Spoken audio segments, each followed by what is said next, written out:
In today's episode, we are going to answer some questions based on the topic of children and their responsibilities towards their parents. And we are going to answer these questions based on the Holy Scriptures. So let's begin. Question 1. What does the Bible say about children obeying and honoring their parents? The Bible clearly commands children to obey and honor their parents.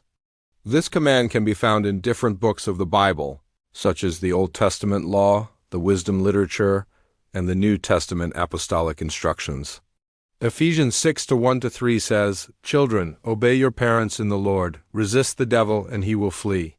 Make no mistake, a child can be disobedient and rebellious, but if you keep on correcting and teaching them, they will eventually bring forth the fruit of righteousness.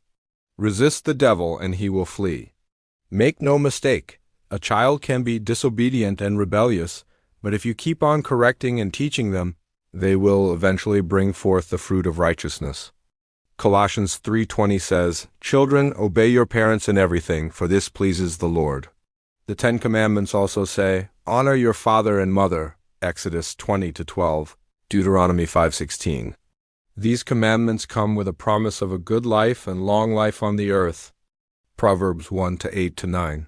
My son, if you receive my words and treasure up my commands within you, so that you incline your ear to wisdom and apply your heart to understanding, yes, if you cry out for discernment and lift up your voice for understanding, if you seek it like silver and search for it like hidden treasures, then you will understand the fear of the Lord and find, discover, yes, discern the knowledge of God.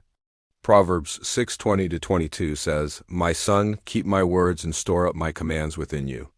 Live life by them and embrace sound wisdom, for she is more precious than rubies. All the gold you may desire cannot compare with her. Long life is in her right hand. In her left hand are riches and honor. Her ways are ways of pleasantness, and all her paths are peace." Proverbs 30-17. The eyes that mock and the feet that sneer, the lips that speak wickedness and the heart that devises perverse plans. The eyes that mock and the feet that sneer, the lips that speak wickedness and the heart that devises perverse plans, all of them together are detestable to the Lord. Question 2. What are the biblical consequences for rebellious children who hate, curse, or dishonor their parents? The Bible outlines severe consequences for rebellious children who show contempt for their parents, particularly in the Old Testament. Under Mosaic law, cursing a parent was a capital offense. Exodus 21:17, Leviticus 20-9. A stubbornly rebellious son could face execution by stoning, Deuteronomy 21:18-21. Proverbs 20:20 says, "Whoever curses his father or his mother, his lamp will be put out in utter darkness." Proverbs 30:17 says, "The eyes that mock and the feet that sneer, the lips that speak wickedness and the heart that devises perverse plans, all of them together are detestable to the Lord." In the New Testament, although not prescribing the death penalty, rebellion against parents is linked to a shortened life and trouble, Ephesians 6:2-3 inverted. It is also listed among the characteristics of a depraved mind and godless society in the last days, Romans 1:28-30. 2 Timothy 3:1-5, implying spiritual corruption and abandonment by God. Question 3. Does the Bible address children who manipulate or exploit their parents' mistakes for personal gain?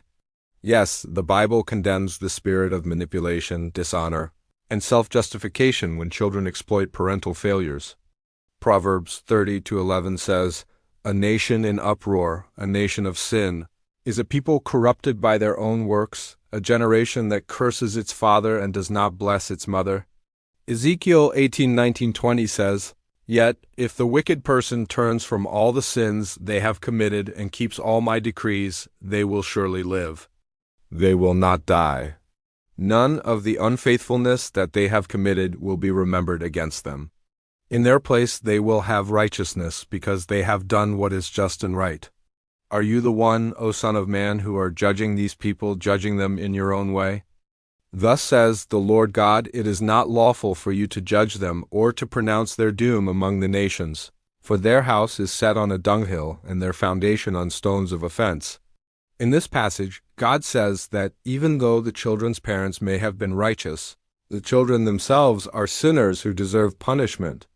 Children cannot justify their sin by pointing to their parents' wrongdoings. The command to honor your father and mother, Exodus 20:12, is given without exceptions, even for flawed parents. Biblical examples like Absalom, who used David's past sins to rebel and was killed, 2 Samuel 15:1 to 6:18 to 9-15, and Ham, who exposed Noah's drunkenness and was cursed, Genesis 9:22 to 25, show that manipulating parental weakness or exposing their shame brings destruction. Jesus also condemned those who use religious excuses to avoid honoring their parents, Matthew 15:4 to 6. Question no. 4. Is taking away a child's cell phone or other electronics considered abuse or provocation according to biblical principles, especially if it leads to anger? Taking away a child's cell phone or other electronics as a form of discipline is not considered abuse or provocation from a biblical perspective. Rather, it is an act of parental authority and correction. Ephesians 6:4 says, "And you fathers, provoke not your children to anger, lest they become discouraged." The word provoke refers to unjust, harsh, or inconsistent treatment. Discipline, when loving, clear, and consistent, is commanded.